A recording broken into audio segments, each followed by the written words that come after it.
Hello दोस्तों, welcome to LKG classes. आपका LKG classes में बहुत बहुत स्वागत है, बहुत बहुत अभिनंदन है।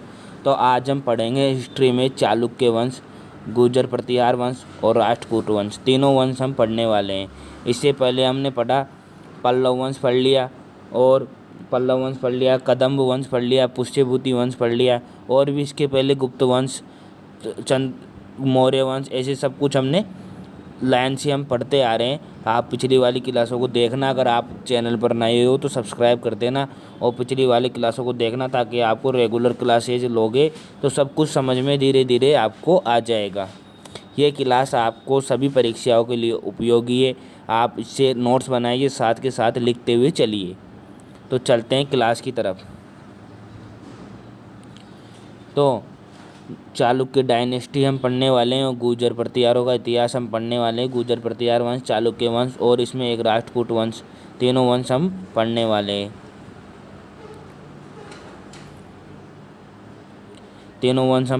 वाले हैं। तो उसके बाद चलते हैं चालुक्य वंश की तरफ। चालुक्य वंश इसके संस्थापक कौन थे? संस्थापक थे इनके जयसिंह। कौन थे इनके संस्थापक? संस्थापक थे जयसिंह। और राजधानी थी वातापी। राजधानी क्या थी? वातापी।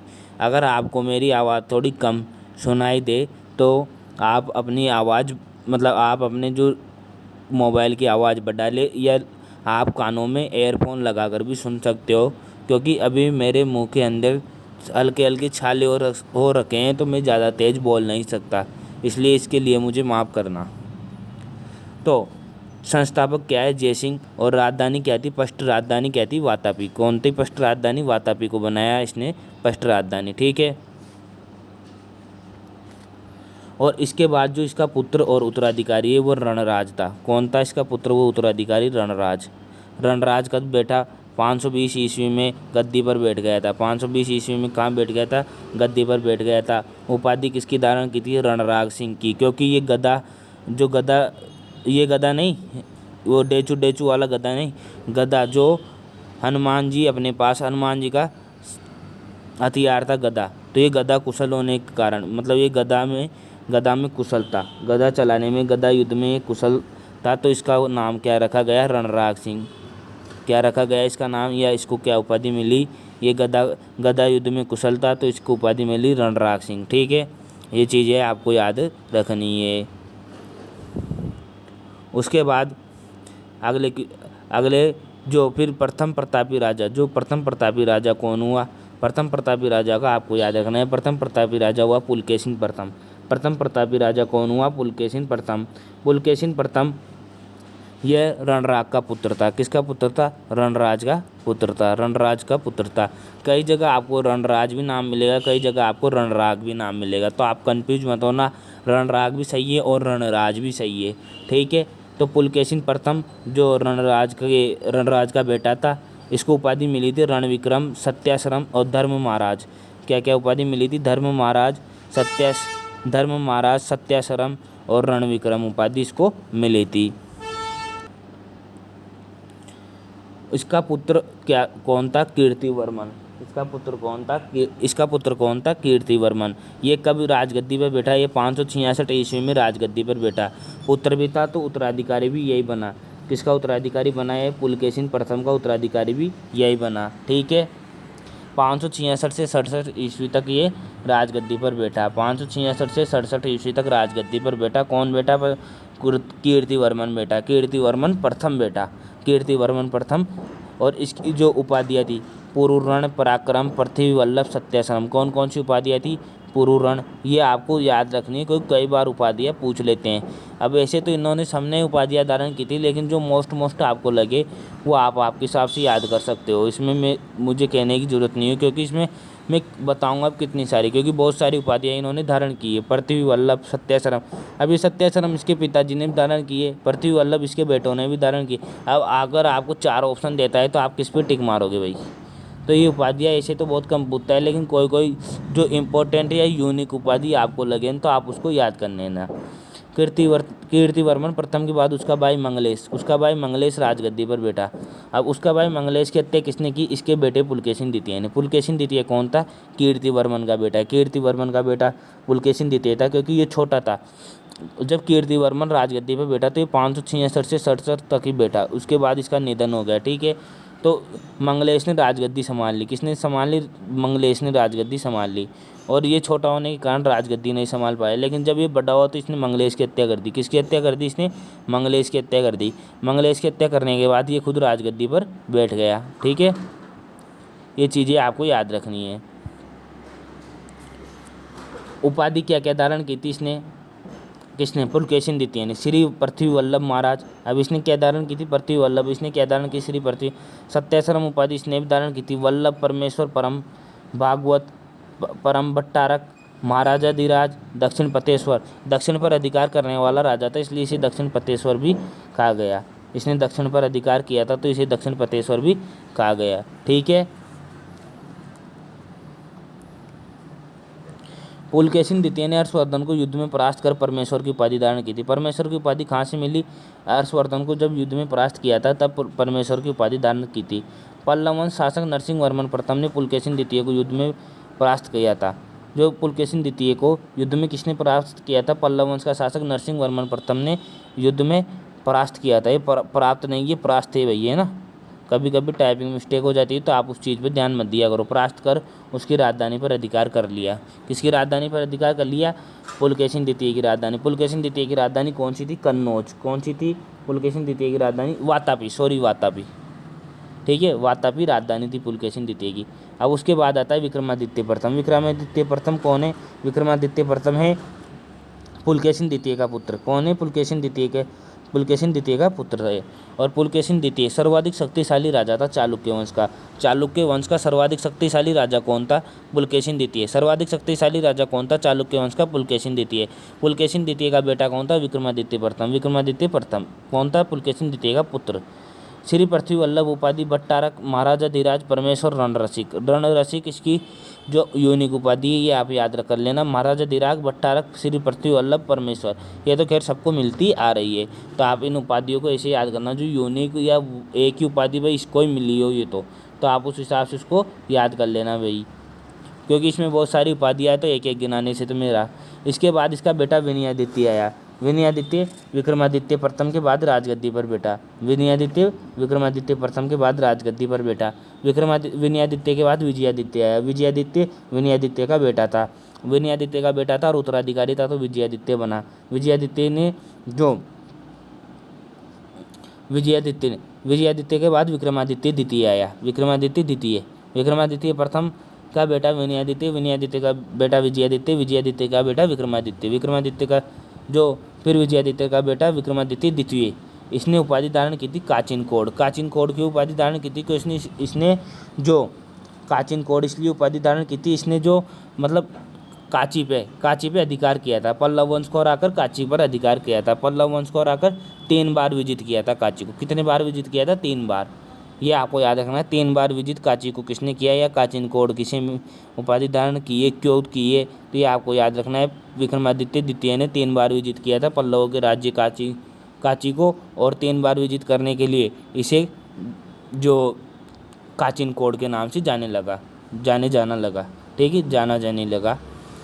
विक्रमादित्य ने अवनी जनाश्रय की उपाधि धारण की। इसकी दोनों उपाधियाँ यूनिक है तो आप इनको याद रखना, काचिन कोड और अवनी जनाश्रय। कौन सी? काचिन कोड, अवनी जनाश्रय, ये उपाधियाँ इनकी मोस्ट है और यूनिक भी है।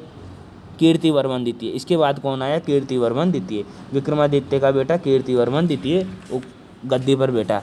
कीर्तिवर्मन द्वितीय ने सार्वभौम, लक्ष्मी, पृथ्वी का प्रिय, राजाओं का राजा, महाराज, राजाओं का राजा, पृथ्वी का प्रिय, सार्वभौम, लक्ष्मी, ये सारी उपाधियाँ किसने धारण की? कीर्तिवर्मन द्वितीय ने। किसने धारण की? कीर्तिवर्मन द्वितीय ने। ठीक है, चालुक्य का साम्राज्य किसने नष्ट किया? राष्ट्रकूटों ने चालुक्य का साम्राज्य को उठाकर फेंक दिया। ये आपको याद रखना है। और चालुक्य चालुक्य किस धर्म के अनुयायी थे? चालुक्य किस धर्म के अनुयायी थे? ये थे हिंदू धर्म के अनुयायी। किस धर्म के अनुयायी थे? ये हिंदू धर्म के अनुयायी थे। ठीक है, ये आपको याद रखना है। किस धर्म से थे ये? हिंदू धर्म से। इनकी प्रथम राजधानी क्या थी? वातापी। क्या थी इनकी प्रथम राजधानी? वातापी। किस धर्म के अनुयायी थे? हिंदू। ठीक है, सार्वभौम लक्ष्मी प्रतिका प्रिय राजाओं का राजा कीर्तिवर्मन द्वितीय ने किया, उपाधि दान की। तेल अथवा तेलभ द्वितीय ने राष्ट्रकूट नरेश कर्क को पराजित कर कल्याणी के चालुक्य वंश की नींव डाली। जो चालुक्य वंश की, कल्याणी में चालुक्य वंश की नींव किसने डाली? तेल या तेलभ राजा। तेलभ राजा कौन था? यह भी चालुक्य वंश का था। इसने कर्क राजा राष्ट्रकूट नरेश कर्क को पराजित किया था। राष्ट्रकूट नरेश कर्क को क्या किया था? पराजित किया था। और कल्याणी में चालुक्य वंश की नींव डाली थी। कल्याणी में चालुक्य वंश की नींव डालने वाला कौन था? तो कल्याणी में चालुक्य वंश की नींव डालने वाला तेलभ था। और 1076 ईस्वी में कल्याणी की विक्रमादित्य षष्ठ ने चालुक्य विक्रम संवत की शुरुआत की थी। तो ये आपसे पूछा जाएगा कि विक्रम संवत, चालुक्य वंश में विक्रम संवत की शुरुआत किसने की थी? तो विक्रमादित्य षष्ठ, मतलब Vikramaditya first, second, third, fourth, और ये कौन सा है? फिफ्थ, और ये सिक्स्थ, छठे नंबर का है ये विक्रमादित्य सिक्स्थ। इसने किसकी उपाधि धारण की थी? 1076 ईस्वी में इसने विक्रम संवत का शुरुआत की थी। ठीक है, चालुक्य राजधानी को मान्यखेड़ से कल्याणी सोमेश्वर प्रथम ले गया। सोमेश्वर प्रथम चालुक्य की राजधानी को मान्यखेड़ से कल्याणी लेकर सोमेश्वर प्रथम ले गया। और वेंगी नाम की एक जगह है, वेंगी, मैं आपको बता दूं, वेंगी। इसमें जो चालुक्य जो वंश की नींव किसने डाली? इसमें चालुक्य वंश की नींव डाली थी विष्णुवर्धन ने।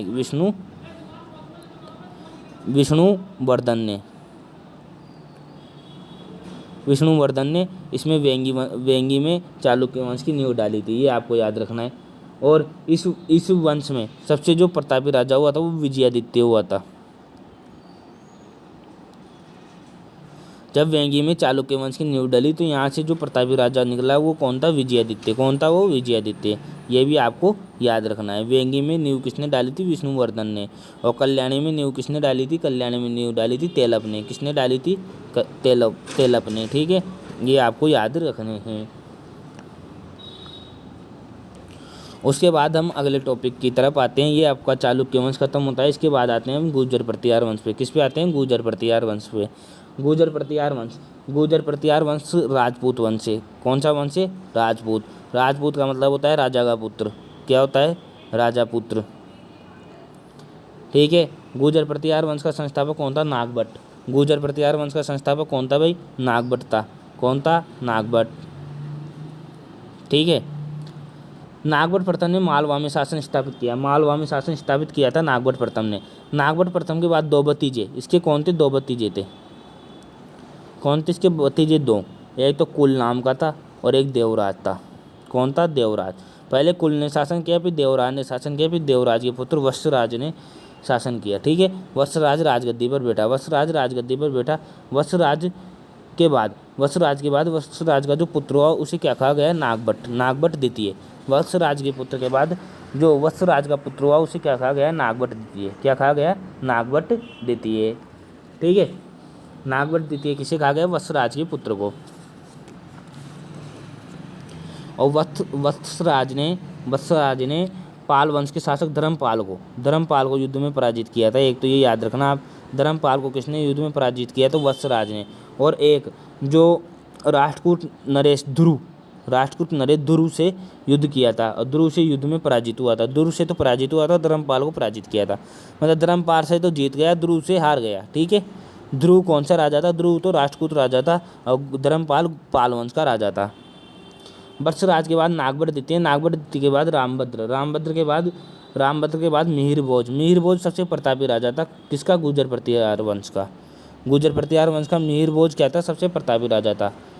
सबसे शक्तिशाली महान शासक मिहिर भोज कौन था? तो ये याद कर लेना आप।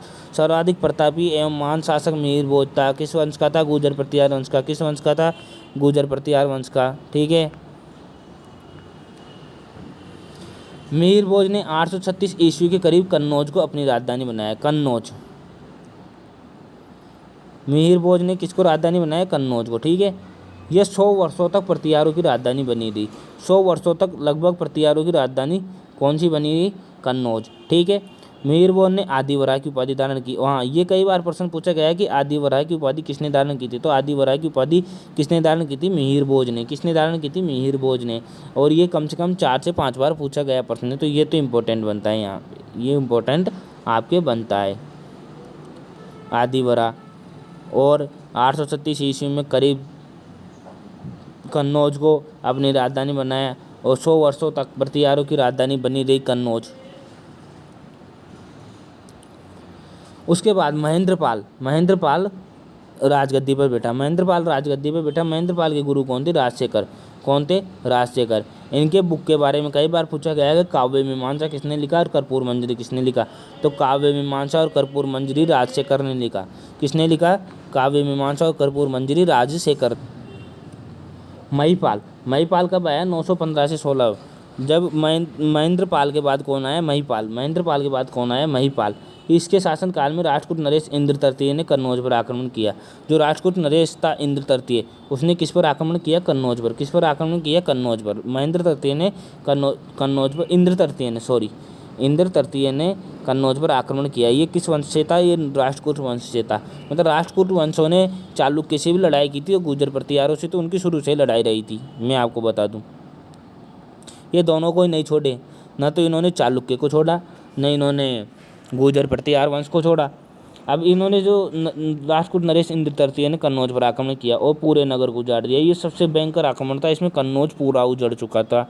कन्नौज को पूरी तरीके से इसने खत्म कर दिया था। यहाँ पर गढ़वाल और राठौड़ वंश ने गुर्जर प्रतिहारों को हमेशा के लिए हटा दिया। जो गढ़वाल वंश था 11वीं शताब्दी की बात है, 11वीं सदी में जो गढ़वाल और राठौड़ वंश था उसने गुर्जर प्रतिहारों को हमेशा के लिए हटा दिया, हमेशा के लिए उखाड़ कर फेंक दिया। हमेशा के लिए क्या कर दिया? उखाड़ कर फेंक दिया। ठीक है, ये भी आपको याद रखना है। इसके बाद राष्ट्रकूट वंश की स्थापना होती है। राष्ट्रकूट वंश दंती दुर्ग ने 752 ईस्वी में 752 ईस्वी में दंती दुर्ग ने। कौन था ये दंती दुर्ग? राष्ट्रकूट जो संस्थापक था, राष्ट्रकूट वंश का संस्थापक था। राजधानी क्या थी? नासिक। क्या थी राजधानी? नासिक।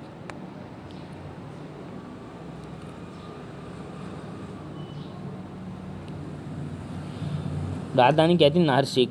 उपाधि क्या करी थी? महाराजा धीराज। क्या उपाधि करी थी? महाराजा धीराज की। परमेश्वर तथा परमबट्टारक। महाराजा धीराज परमेश्वर तथा परमबट्टारक।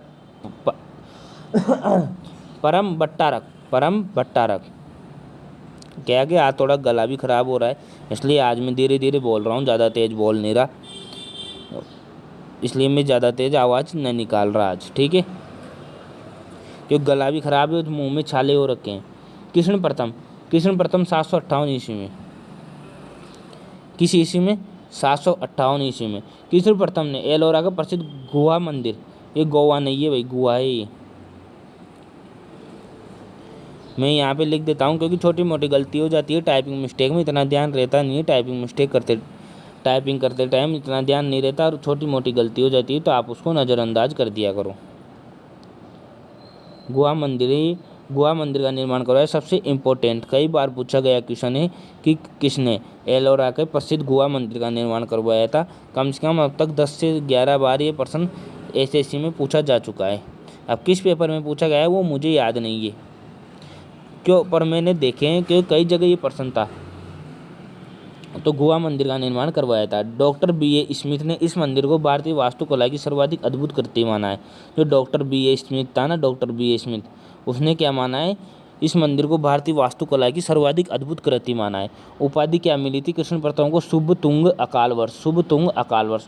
और ये कृष्ण द्वितीय को भी उपाधि यही मिली थी। कृष्ण द्वितीय भी इसमें एक राजा होता है, उसको भी उपाधि क्या मिली थी? शुभ तुंग और अकाल वर्ष। तो कृष्ण वालों को एक जैसी उपाधि इसमें मिली थी।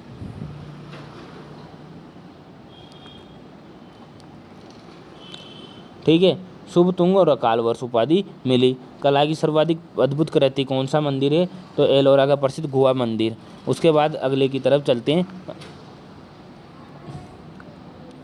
गोविंद द्वितीय तो इसके बाद कौन आया, गोविंद द्वितीय। गोविंद द्वितीय, गोविंद द्वितीय ने उपाधि धारण की प्रभुत्व वर्ष विक्रमावलोक, प्रभुत्व वर्ष विक्रमावलोक। ठीक है, आपको इसमें इतना ही याद रखना है कि गोविंद द्वितीय है, गोविंद द्वितीय की उपाधि क्या थी, प्रभुत्व वर्ष विक्रमादित्य विक्रमावलोक। ठीक है, उसके बाद ध्रुव आया। ध्रुव की लड़ाई किससे हुई, अभी उसमें बताया था ना अपन ने कि ध्रुव की लड़ाई, यहाँ पे बताया था मैंने, एक सेकंड, यहाँ पे चालुक्य वंश में ध्रुव की लड़ाई हुई थी, चालुक्य वंश में ध्रुव की लड़ाई हुई थी। ठीक है,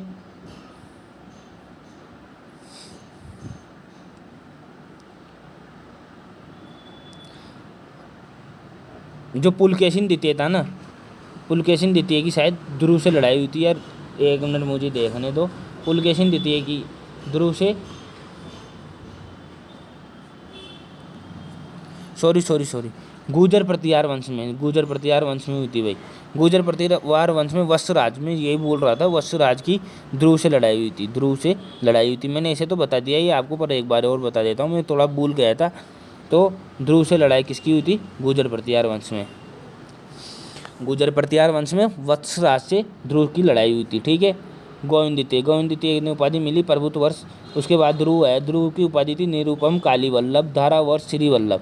और ध्रुव आपको पता है वत्सराज से हार गए, वत्सराज से जीत गया था ध्रुव, तो उसको ये उपाधि जो निरुपम कालीवल्लभ मिली है ना, वो इसीलिए मिली है, इसने जो गुर्जर प्रतिहार वंश को हरा दिया था ना, इसलिए इसको निरुपम कालीवल्लभ उपाधि मिली है।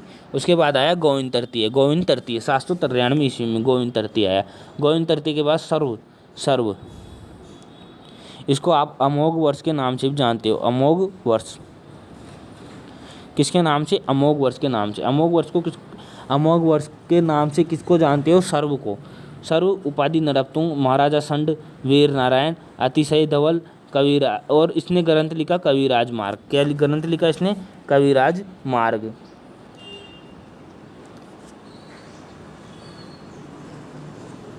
और इसके जो शासन काल में अरब यात्री सुलेमान भारत आया था, यह भी मैं आपको बता दूं, अरब यात्री सुलेमान इसके शासन काल में भारत आया था। कई बार पूछा गया प्रश्न है कि अरब यात्री सुलेमान किसके शासन काल में भारत आया था, तो अमोघ वर्ष के शासन काल में भारत आया था। इसने कौन सा ग्रंथ लिखा, कविराज मार्ग लिखा। अमोघ वर्ष ने मान्यखेत तथा मालखंड को अपनी राजधानी बनाया, मान्यखेत तथा मालखंड को अपनी राजधानी भी बनाया। ठीक है, अरब यात्री सुलेमान इसके शासन काल में भारत आया था, ये भी आपको याद रखना है। अमोघ वर्ष बढ़िया राजा था। अमोघ वर्ष मतलब, अमोघ वर्ष है ना, जो एक मान्य राजा था, मतलब ये मान लो कि अच्छा राजा था और से थोड़ा सर्वशक्तिशाली भी था। अमोघ वर्ष के बाद कृष्ण द्वितीय अमोघ वर्ष का पुत्र था। कृष्ण द्वितीय ने भी, जो मैं बताया था ना आपको, अकाल वर्ष और शुभ तुंग की उपाधि धारण की थी, अकाल वर्ष और शुभ तुंग की उपाधि धारण की थी। और इसके बाद इसका पोता, ये पौत्र था इसका, कौन था ये पौत्र, पुत्र नहीं था, पौत्र था, पोता है ना। तो इंद्र तृतीय ने पाल वंश के राजा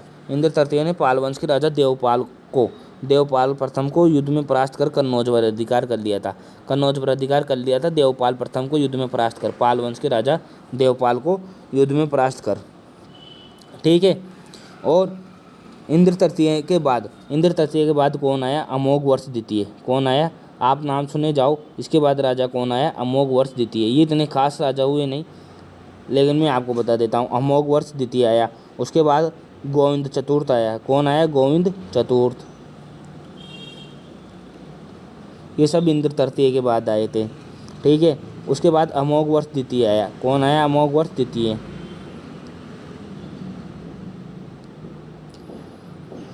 ठीक है, अमोघ वर्ष द्वितीय आया। उसके बाद कृष्ण तृतीय आया। कौन आया उसके बाद, कृष्ण तृतीय।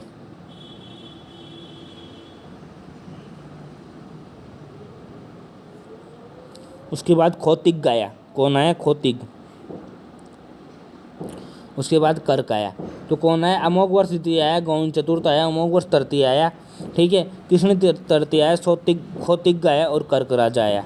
ये चारों पांचों राजा, इनके बाद जो उत्तराधिकारी बने। इसके बाद क्या हुआ, अब ये जो राष्ट्रकूट वंश था, राष्ट्रकूट वंश था, इसमें खोतिक का शासनकाल चल रहा था। किसका शासनकाल चल रहा था? खोतिक का। खोतिक आराम से राज किया जा रहा था, ठीक है। खोतिक आराम से क्या किया जा रहा था? राज किया जा रहा था। तो एक परमार के शासक सियक थे। कौन था परमार का शासक? शासक सियक ने इसे 971 ईस्वी में लूट लिया। जिसकी राजधानी मान्यखेत थी ना, उसमें इसको लूट लिया, ठीक है। और फिर राष्ट्रकूटों की जो एक शासक था, मतलब एक सेनापति था, तेल द्वितीय। कौन था? तेल द्वितीय। इसने क्या किया? अलग से विद्रोह कर दिया। विद्रोह करके 973 ईस्वी में इसने ये अलग हो गया, और अलग होकर राष्ट्रकूट वंश इतिहास से लुप्त हो गया। और यहाँ पे राष्ट्रकूट वंश इतिहास से लुप्त हो गया। तो ये आपका राष्ट्रकूट वंश खत्म होता है यहीं पे। और इसके बाद हम पढ़ेंगे पाल वंश, और उसके बाद पढ़ेंगे, मतलब पाल वंश पढ़ेंगे, गढ़वाल वंश पढ़ेंगे, चौहान वंश पढ़ेंगे, है ना। तो ये सारे वंश अपन पढ़ेंगे इसके बाद, ठीक है। तो आज अपना चालुक्य वंश, गुर्जर प्रतिहार और राष्ट्रकूट वंश अपना पूरा होता है। तो थैंक यू आपको क्लास देखने के लिए। और ये चीज़ों के नोट्स आप साथ के साथ बनाइए, ताकि आपको बाद में दिक्कत ना आए। और प्लीज़ सेशन को लाइक कर दीजिए, ठीक है। लाइक कर दीजिए और सब्सक्राइब कर दीजिए, ताकि हमें भी हौसला मिलता रहे और हम भी आगे वीडियो बनाते रहें। नहीं तो अगर आप सब्सक्राइब नहीं करोगे, अगर व्यूज नहीं आएंगे, तो मैं क्यों आगे वीडियो बनाऊंगा? ये बताओ बात। यहाँ पे मेरे इसमें मुझे कोई पैसे तो मिल नहीं रहे अभी, तो बाद में मिलेंगे, जो बाद की बात से। लेकिन अभी आप समझो, आप इस वीडियो को शेयर किया करो, ज़्यादा से ज़्यादा शेयर करोगे तो जो उन बच्चों के पास ये कंटेंट नहीं है ना भाई, उनके पास ये कंटेंट होगा तो वो आपको दुआ देंगे, आपको भी मज़ा आएगा और उनको भी पढ़ने में मज़ा आएगा। क्योंकि नोट्स से हर कोई नहीं पढ़ाता, केवल आपको अभी मैं समझा देता, चालुक्य वंश में ये आया, ये नहीं आया, समझा दिया, बात ख़त्म। लेकिन मैंने नोट्स से समझाया, तो आपको वो चीज़ उतारोगे, आप साथ में लिखोगे, तो आपको कंटेस्ट याद हो जाएगी। और आप शुरू से क्लास देखना, मैंने हर क्लास डाली है अब तक। राष्ट्रकूट वंश तक एक भी क्लास ऐसी नहीं है जो मैंने डाली नहीं है। पूरी क्लास मैंने कंटिन्यूसली डाली है। मतलब मैं बोले एक दिन छोड़ के एक दिन डाल देता हूँ, लेकिन कंटिन्यू आया है, मतलब बीच में मैंने कोई टॉपिक खाया नहीं हूँ। और आगे इस हिस्ट्री को अपन पूरा मॉडर्न हिस्ट्री तक आराम से लेके चलेंगे, ताकि आपको समझ में आए। बहुत अच्छी क्लास बनेगी, बहुत अच्छी ये आपके पास प्ले लिस्ट होगी, बहुत अच्छा कंटेंट होगा आपके पास। इसलिए आप ज़्यादा से ज़्यादा चैनल को सब्सक्राइब कीजिए और शेयर कीजिए। लाइक मत करो भले, लेकिन शेयर कर दिया करो, ताकि उन बच्चों के पास भी पहुंच जाए जो भी पढ़ना चाहते हैं, उनके पास कंटेंट नहीं है, या कहाँ से वो कबाड़े कंटेंट को। तो यहाँ से आप कर दिया करो, ठीक है। Thank you. आज का टॉपिक यहीं ख़त्म होता है, मिलते हैं अगली क्लास में।